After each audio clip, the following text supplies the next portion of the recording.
On November 2nd, the American people will choose the President and the Vice President of the United States for the next 4 years.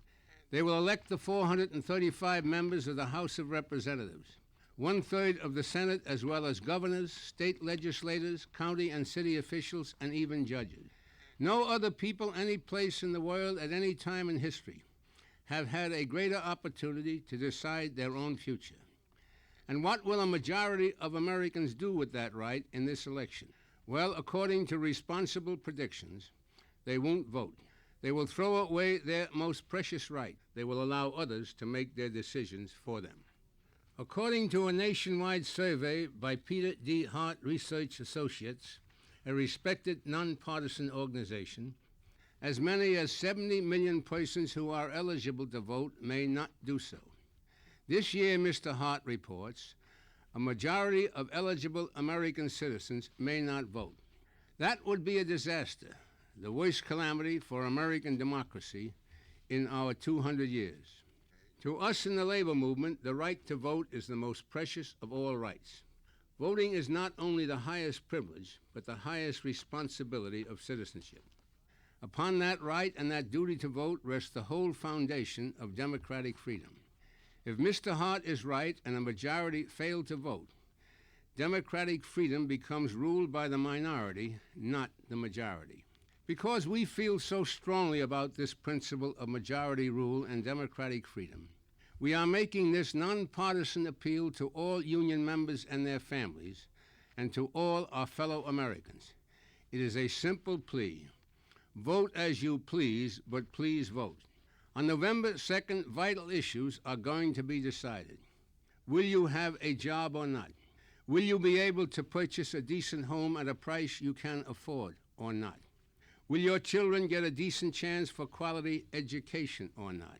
Will those who become ill have a chance for good medical care at a price they can meet or not?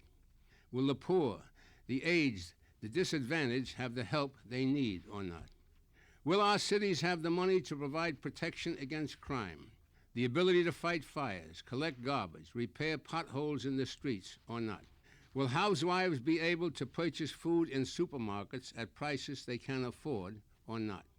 Will farmers know their dawn to dark labor in the fields will bring them a decent, livable income or not?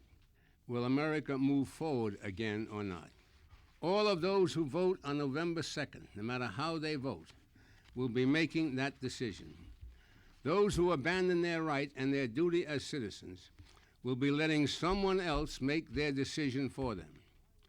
Why would so many potential voters not vote? Some say one vote doesn't count. Others say there's not a dime's worth of difference between the candidates. Neither statement is true. One vote does make a difference. In every election, scores of contests are decided by a handful of votes, and many by 1 or 2 votes. And there are tremendous differences between the candidates and the things they stand for. Those differences, spelled out by the platforms and the records of the candidates, are clear-cut. This year, unlike some election years, there is a clear choice. With the issues so critically important, with the differences so sharp and distinct, it is up to every American to have a hand and a voice in deciding America's future. That's why we are making this appeal to our fellow citizens. We believe that nothing would be more fitting than to bring this bicentennial year to a climax with the greatest outpouring of voters in American history. If that happens, America will be safe.